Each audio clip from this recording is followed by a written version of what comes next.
Hello everyone, this is Sachin Antil. जो last chapter हमने अपना ह्यूमन फिजियोलॉजी का कंप्लीट करा था वो था ह्यूमन डाइजेशन एंड एब्जॉर्प्शन। और आज हम शुरू करने वाले हैं ह्यूमन रिप्रोडक्शन से। तो रिप्रोडक्शन होता क्या है? Reproduction is simply a biological process of producing offsprings, जिसमें अपने जो मेल और फीमेल ऑर्गेनिज्म होते हैं उन दोनों के रिप्रोडक्टिव ऑर्गन्स एक साथ फंक्शन करते हैं। But in additionally the female reproductive organs contribute to sustaining the embryos and fetuses during development। पर जो फंक्शन दोनों एक साथ करेंगे, पर जो फीमेल रिप्रोडक्टिव ऑर्गन्स है वो जो एम्ब्रियो बनेगा या फिर जो फीटस का डेवलपमेंट होगा वो फीमेल रिप्रोडक्टिव ट्रैक्ट के अंदर ही होगा।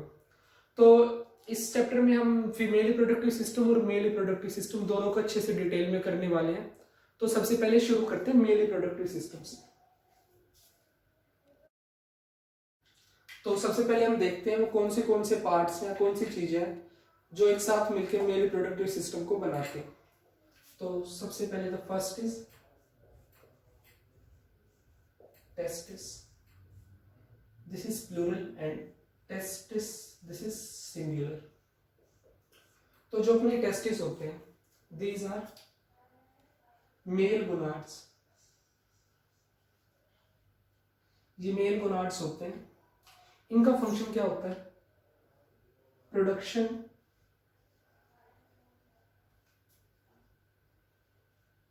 Of sperm and secretion of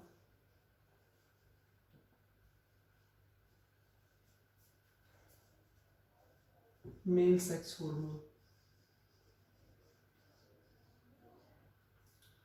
ये अपनी मेल के लिए सिंबॉलिक रिप्रेजेंटेशन है और जो मेल सेक्स हार्मोन वो अपना है टेस्टोस्टेरोन।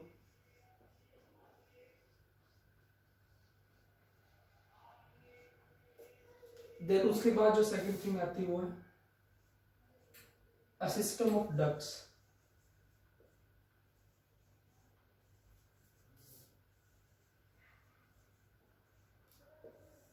अलग अलग डक्ट्स मिलके जो फॉर्म करते हैं वो डक्ट्स हैं एपिडिडाइमिस,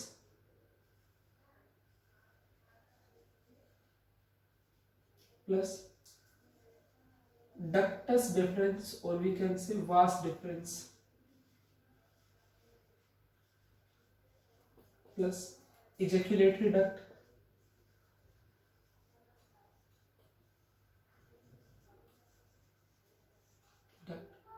plus urethra। तो जो अपने डक्ट्स होते हैं इनका फंक्शन क्या होता है?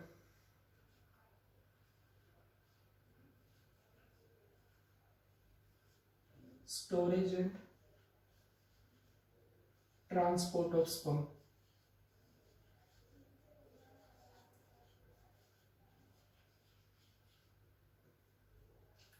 एंड जो दूसरा फंक्शन है facilitating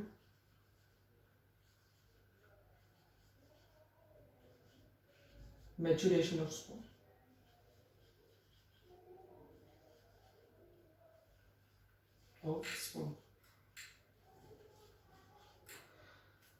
Then the third is accessory sex glands।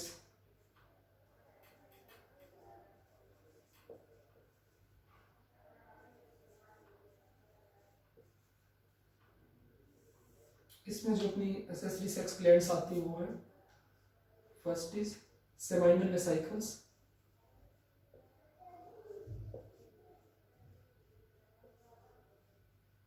then second is prostate, and the third is bulbourethral,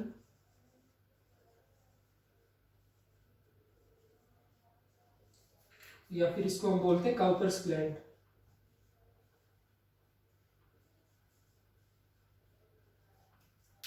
जो अपनी सेमाइनल वेसाइकल है ये पेयर्ड ग्लैंड है, प्रोस्टेट सिंगल है, and this Cowper's gland is also paired gland. तो इनका function क्या होता है? Contribute fluid part of semen, then supporting structures.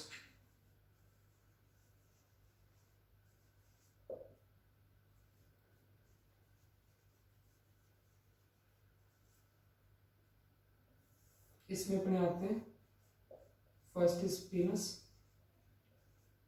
Then scrotum.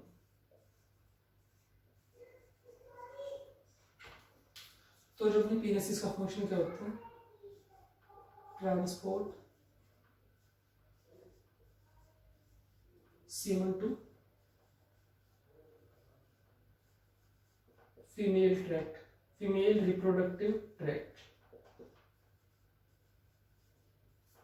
और जो स्क्रोटम होता है, इट सपोर्ट्स टेस्टिस।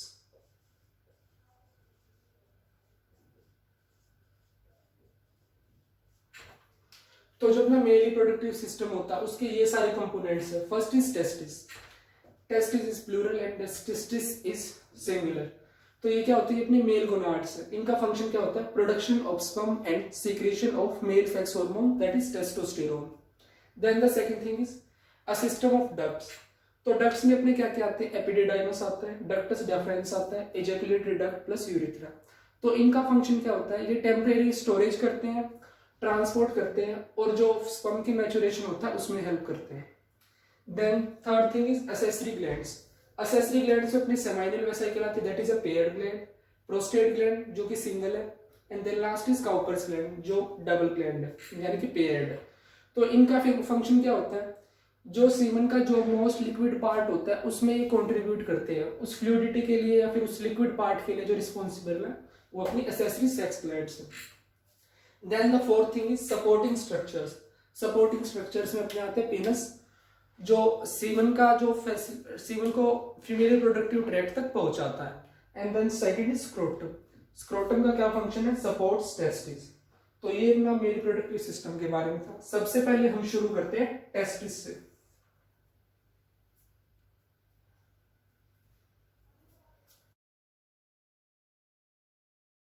टेस्टिस क्या होते हैं, अपनी male gonads.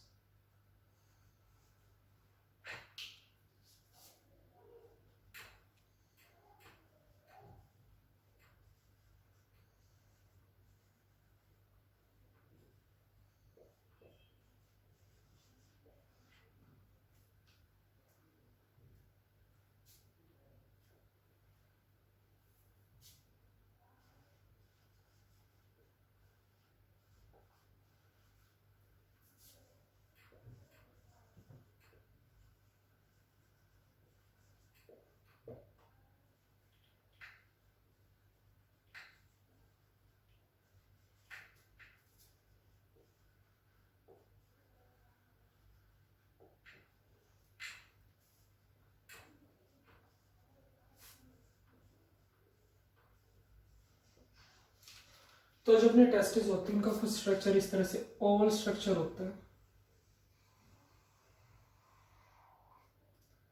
These are 4.5 centimeter long,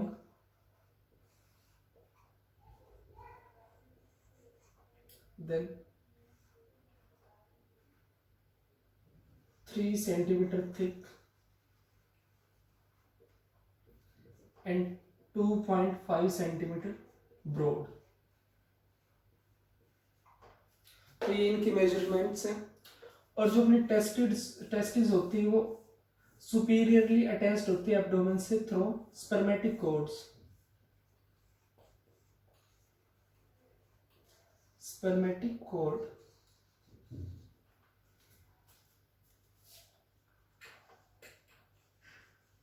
superiorly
तो जो अपनी टेस्टिस होती है वो सुपीरियरली एब्डोमेन से अटैच होती है by the help of spermatic code. और जो स्पर्मेटिक कोड होती है वो क्या होते हैं, collection of network of vessels, nerves and ducts that run from end to the testis.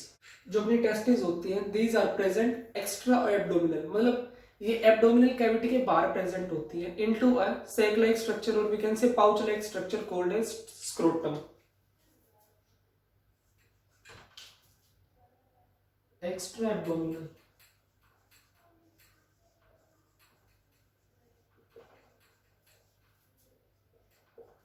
present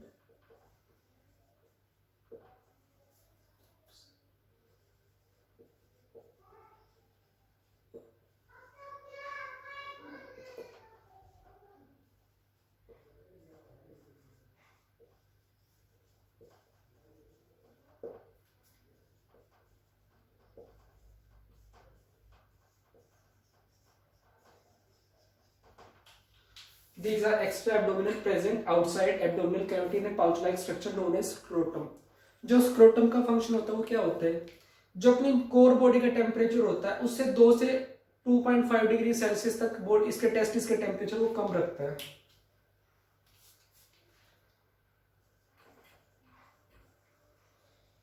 scrotum provides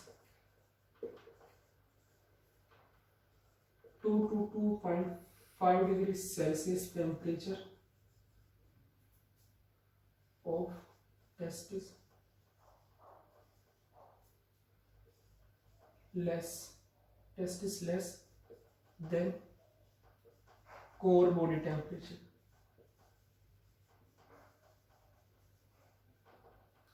Scrotum provides 2 to 2.5 degree temperature of testis less than core body temperature।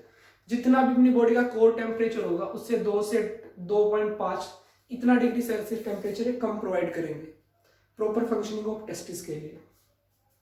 Then जो second thing है, जो testis होती है forms near kidney.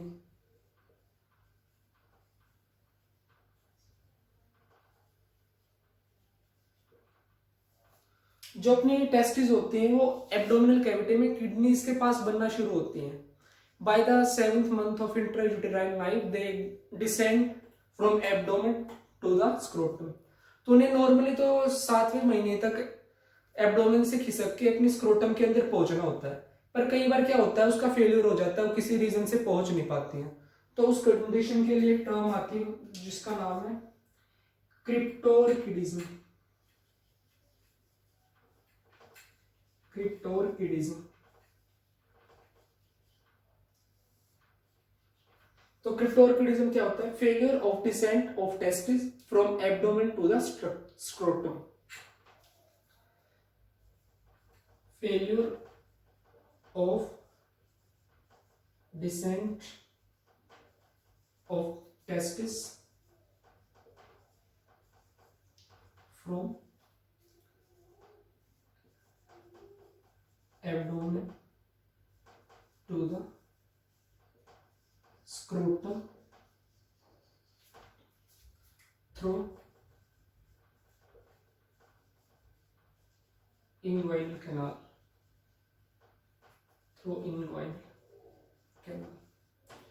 और जो testis abdomen से scrotum के अंदर पहुंचती है वही कैनाल से पहुंचती है, दैट इज इंग्वाइनल कैनाल। वो कुछ इस तरह से होता है, मैं आपको दिखाता हूं। तो मान लीजिए कुछ इस तरह से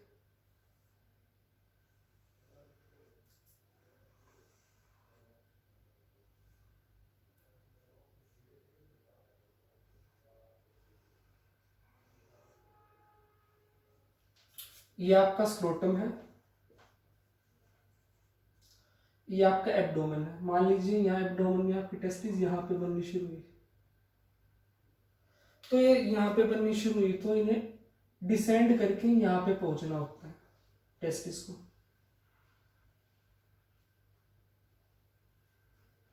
तो ये इस ट्यूब लाइक स्ट्रक्चर से पहुंचते हैं, दिस इज इंग्वाइनल कैनाल।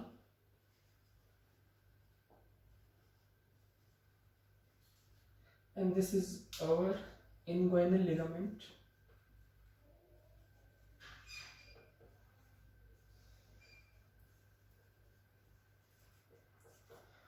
तो नॉर्मली तो इस टेस्टिस को डिसेंड करके इंग्वाइनल कैनाल के थ्रू स्क्रोटम में पहुंचना होता है, पर कई बार क्या होता है ऐसा हो नहीं पाता है, तो उस चीज को क्रिप्टोर्किडिज्म बोला जाता है, failure of descendant of testis from abdomen to the scrotum.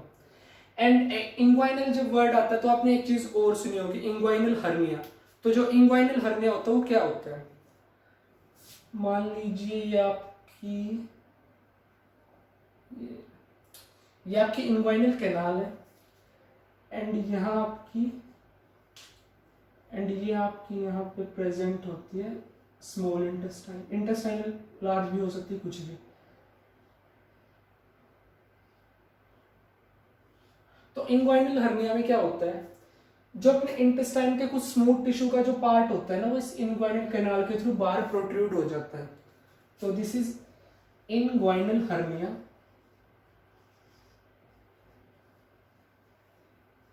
तो इंग्वाइनल हर्निया क्या होता है, प्रोट्रूडेंस ऑफ स्मूथ इंटेस्टाइनल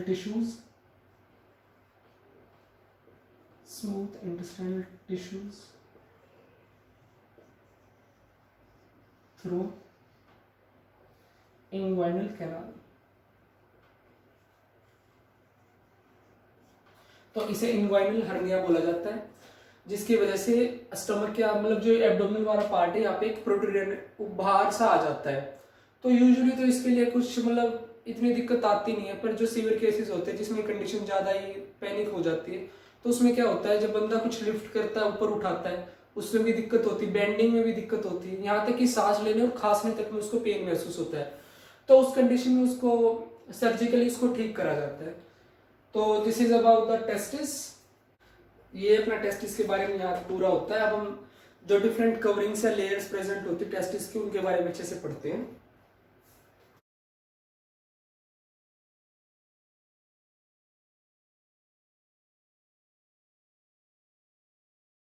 तो कुछ इस तरह से अपना टेस्टिस का स्ट्रक्चर बनता है।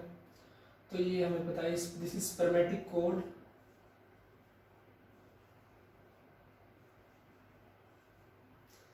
देन जो ग्रीन कलर, जो अपनी ये वाली ग्रीन कलर की लेयर है जो इस तरह से जा रही है, this is outermost serous layer called as tunica vaginalis.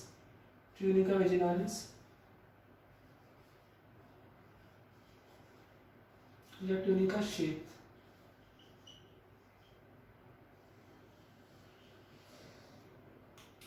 जो लेयर होती है कब बनती है, तब फॉर्म होती है जब अपनी टेस्टिस एब्डोमेन से, मान लीजिए ये अपना एब्डोमेन है कुछ इस तरह से, ये अपना एब्डोमेन है, यहाँ पे अपनी टेस्टिस प्रेजेंट है, और इसके चारों तरफ एक एब्डोमेन में पेरिटोनियल लेयर प्रेजेंट होती है, पेरिटोनियम। तो जब ये टेस्टिस नीचे डिसेंड करना शुरू करेगी, इस तरह से डिसेंड करते करते यहाँ पे पहुंच जाएगी, तो क्या होगा, जो ये पेरिटोनियल लेयर है इसको भी अपने साथ नीचे तक ही खींच लाएगी। तो ये लेयर जो ये ट्यूनिका वेजिनालिस है, ये क्या है, extension of peritoneum,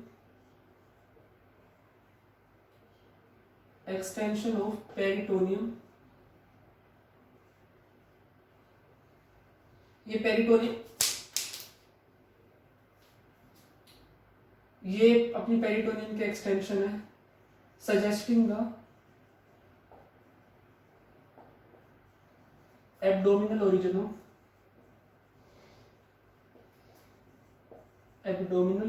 of testis.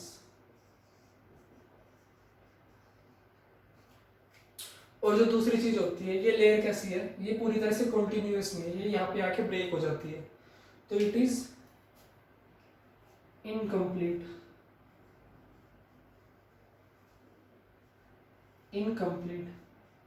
partially covered the testis, partially covered the testis। And कई बार क्या होता है, जो ये ट्यूनिका वेजिनालिस है इसमें फ्लूइड का एक्यूमुलेशन हो जाता है, तो उस कंडीशन को बोलते हैं hydrocele.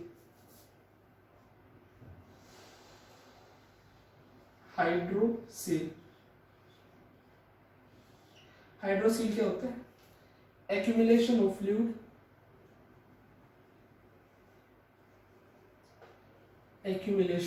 fluid, in tunica vaginalis due to injury of testis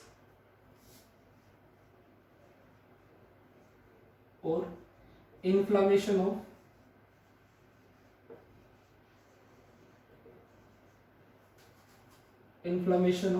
epididymis। कई बार क्या होता है, ये एक्यूमुलेशन ऑफ फ्लूइड हो जाता है ट्यूनिका वेजाइनालिस में due to injury of testis या फिर इन्फ्लामेशन ऑफ एपिडिडाइमिस, तो ये हाइड्रोसील होता है। एंड जो इसके बाद अपनी सेकंड लेयर आती है वो है this blue coloured, this is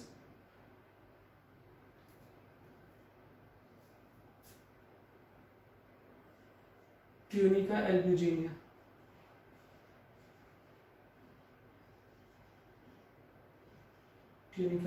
ये अपनी सेकंड लेयर है, ये फर्स्ट थी।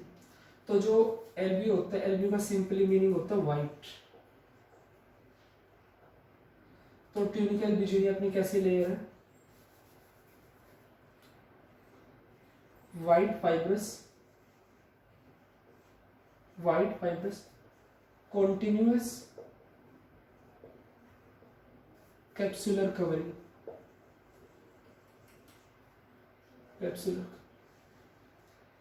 ये पूरी की पूरी टेस्टिस को कवर करती है। तो फिर जो क्या होता है, जो ये ट्यूनिका एल्ब्यूजिनिया है, ये इस तरह से अंदर की तरफ प्रोट्रूड हो जाती है टेस्टिस में, और ये यहाँ पे क्या करती है, इस तरह से चेम्बर्स बना लेती है, कंपार्टमेंट्स। तो एक्सटेंड करके कंपार्टमेंट्स बना लेती है। इन कंपार्टमेंट्स को बोलते हैं लोब्यूल्स। एक टेस्टिस में 200 से 300 लोब्यूल्स प्रेजेंट होते हैं, और जो लोब्यूल्स होते हैं इनमें फिर माइन्यूट स्ट्रक्चर प्रेजेंट होते हैं जिन्हें बोलते हैं tubules. These are seminiferous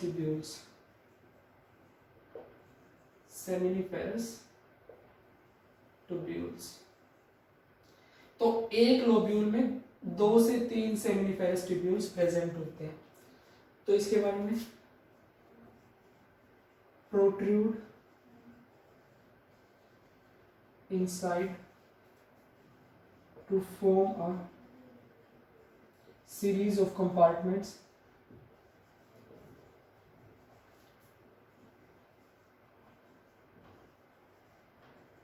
compartments 200 to 300, 200 से 300, called as lobules. Each lobule contain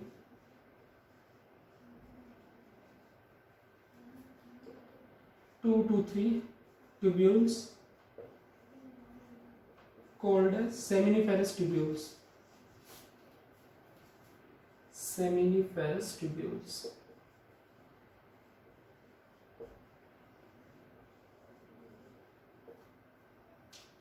then उसके बाद जो inner most layer, this is third, is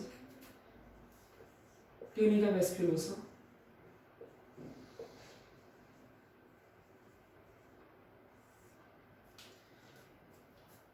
thin vascular continuous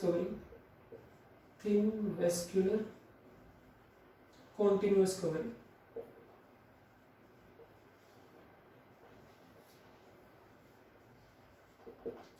तो ये 3 लेयर्स है जो अपनी टेस्टिस को कवर करते हैं, जिसमें से अपनी ट्यूनिका वेजाइनालिस है वो आउटर लेयर है जो कंप्लीटली टेस्टिस को कवर नहीं करती। Then second is tunica albuginea, white fibrous layer, and the third is tunica vasculosa, thin vascular layer.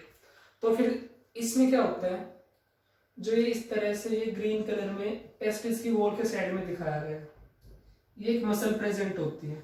इस मसल का नाम होता है, इस मसल को हम बोलते हैं, ये जो along the wall of testis है, इसको बोलते हैं डार्टोस मसल। ये डार्टोस मसल क्या करते हैं, स्क्रोटम की वॉल के चारों तरफ प्रेजेंट होती है। बाहर से तो देखने में स्क्रोटम ऐसा लगता है जैसे कि एक सिंगल सैक है, पर जो डार्टोस मसल है ये उसको दो सेक्शंस में डिवाइड कर देते हैं इनटू टू स्क्रोटल सेक्स, तो ये इसका फंक्शन है। एंड देन सेकंड इज एक लेयर प्रेजेंट होती है मसल की, दिस इज क्रीमेस्ट्रल मसल जो पूरी टेस्टिस को कवर करती है थ्रू द स्पर्मेटिक कोड। ये यहां से इस तरह से कॉन्टिन्यूअस है, टेस्टिस को पूरी तरह से कवर करती है इस तरह से, दिस इज क्रीमेस्ट्रल मसल।